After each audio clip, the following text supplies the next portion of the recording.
Hey everyone, and welcome to The Explainer. Today, we're going to talk about you. Okay, well, actually, you, me, and our hilariously convenient and, let's be honest, deeply flawed internal accounting systems. We all like to think of ourselves as fundamentally good, upstanding people. But come on, we all have those moments where we're just a little bit selfish, and somehow we immediately find a way to let ourselves completely off the hook. I want you to picture a highly relatable scenario for a second. You're sitting in the break room or maybe at a party, and you look down and see it, the very last cookie in the box. Now, you know the unwritten rules of polite society. You know you probably shouldn't take it, but you look around, nobody's watching, and bam, you eat the last cookie.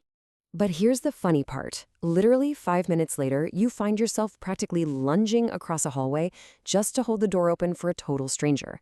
And as they say thank you, you think to yourself, yes, I am a wonderful, generous person. You see, this isn't just a random quirk of your personality. It's a deeply ingrained, scientifically documented psychological phenomenon. So let's dive into Section 1, your moral bank account. You see, we're constantly calculating our own goodness, and our brain actually lets us cheat the system. According to researchers Kahn and Dhar back in 2006, this behavior is called the moral licensing effect. Basically, when a prior intent to be virtuous boosts our self-concept, it literally liberates us to act in a morally dubious way.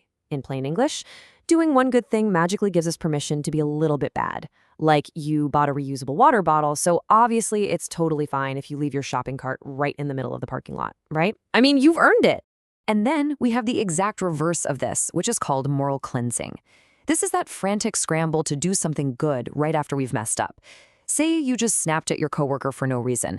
Suddenly you feel this intense, overwhelming urge to, put a $20 bill in the barista's tip jar.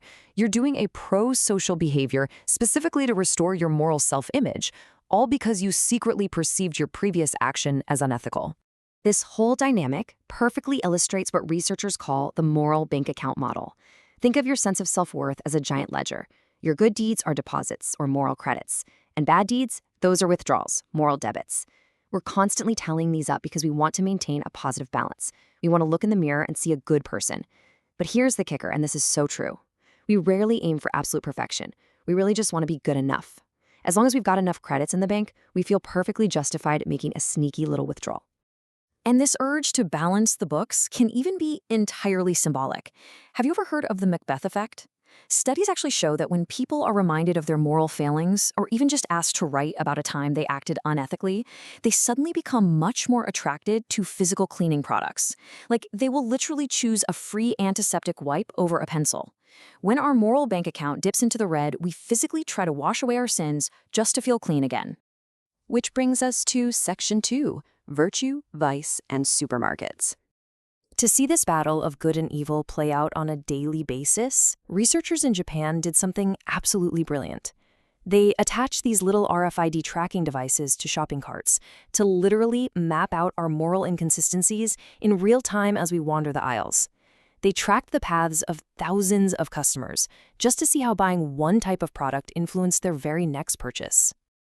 They mapped out the store layout, specifically looking at the transition from what they called virtue categories, fresh produce, organic veggies, health foods, straight to vice categories, which in this study was the junk food aisle. They wanted to catch the moral licensing effect in action. Basically, does putting broccoli in your cart make you feel so incredibly good about yourself that you march right over and grab a chocolate bar? And the results here are incredibly fascinating. A previous study by Hui, Bradlow, and Feeder in 2009 looked at U.S. shoppers, and man, moral licensing was running wild. Shoppers who put virtue items in their basket were highly likely to hit the vice aisles right after. Buying the organic spinach literally licensed them to buy the ice cream. But the researchers in Japan found the exact opposite. For Japanese consumers, putting virtue products in the basket actually correlated with a lower probability of buying vice products later. They stayed morally consistent.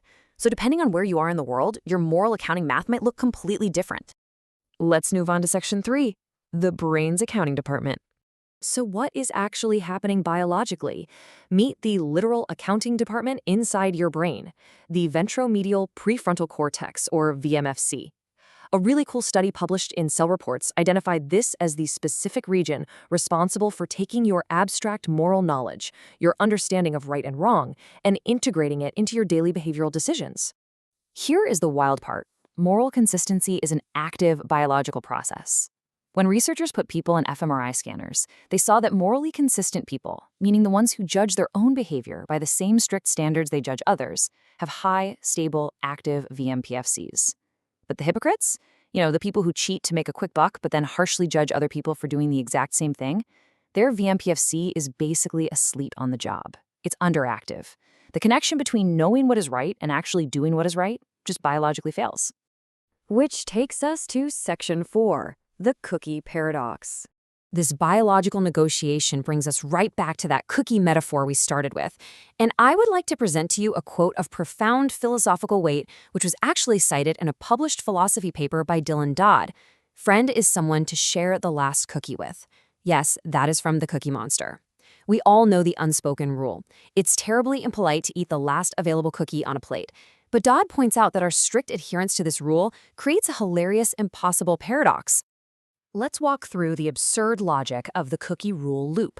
Step 1. Never eat an available cookie if it leaves 0 remaining. Okay, simple enough. But wait, if everyone in the room absolutely refuses to eat that last cookie, then it isn't actually available for consumption anymore, is it? Which means the second to last cookie is now, for all intents and purposes, the actual last available cookie. So you can't eat that one either. And the logic loops infinitely backward.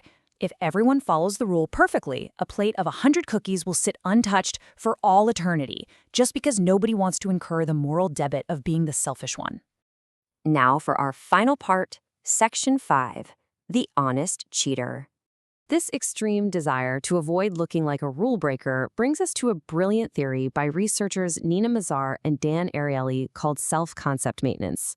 They ran experiments showing that if you give people an opportunity to cheat on a test for money, almost everyone cheats, but just a little bit. We cheat just enough to get a financial or social benefit, but honest enough that it doesn't force us to update our self-concept. We definitely want the cash, but we absolutely refuse to see ourselves as thieves.